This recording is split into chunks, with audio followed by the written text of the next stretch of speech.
একদম একটা ভোটও সিপিএমকে দেবেন না, একটা ভোটও কংগ্রেসকে দেবেন না। অল ইন্ডিয়া লেভেলে অনেকে আমায় ভুল বুঝেছে।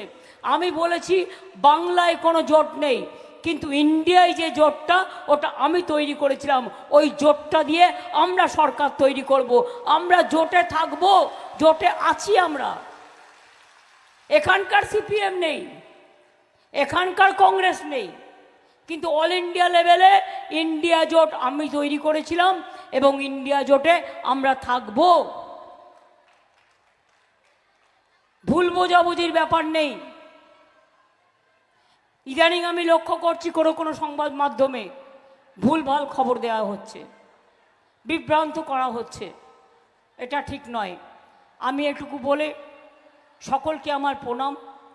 এবং অনেক পরিবার নির্যাতিত হয়েছিল, খেজুরির সহ আমি সবাইকে অনেক অনেক শ্রদ্ধা জানাচ্ছি। আজকে যাদের মনে নেই তাদের মনে করিয়ে দিই।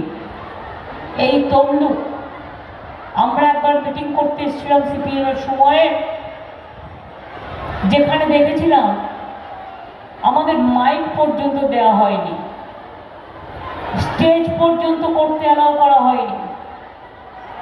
এতটাই ডেঞ্জারাস ছিল সিপিএম এর হারমাতদের আমলে। এখন সেটা বিজেপিদের হারমাত হয়ে গেছে। এই অবস্থায় দাঁড়িয়ে আপনাদের বলি, সাথে তৃণমূলের খেয়ে দিয়ে লুট করে আমরাও জানতে পারিনি।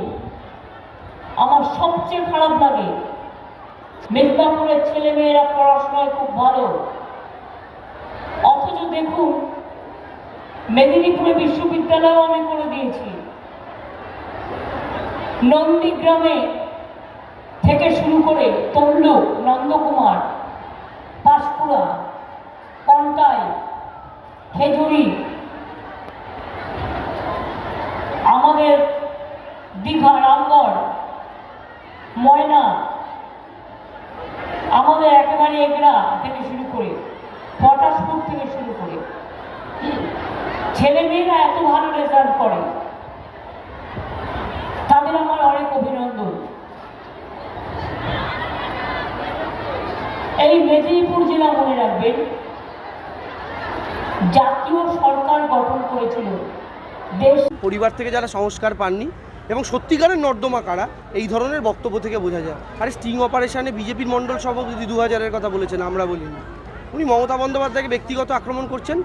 আমি ভগবানের কাছে প্রার্থনা করি অভিজিৎ গঙ্গোপাধ্যায়ের পর মানুষের দুয়ারে গেলে কেউ যেন তাকে ঝাঁটা জুতো নিয়ে তাড়া না করেন। রাজ্যের মুখ্যমন্ত্রীকে বলছেন তো, ফলে এটা সব মহিলারা মেনে নেবেন না।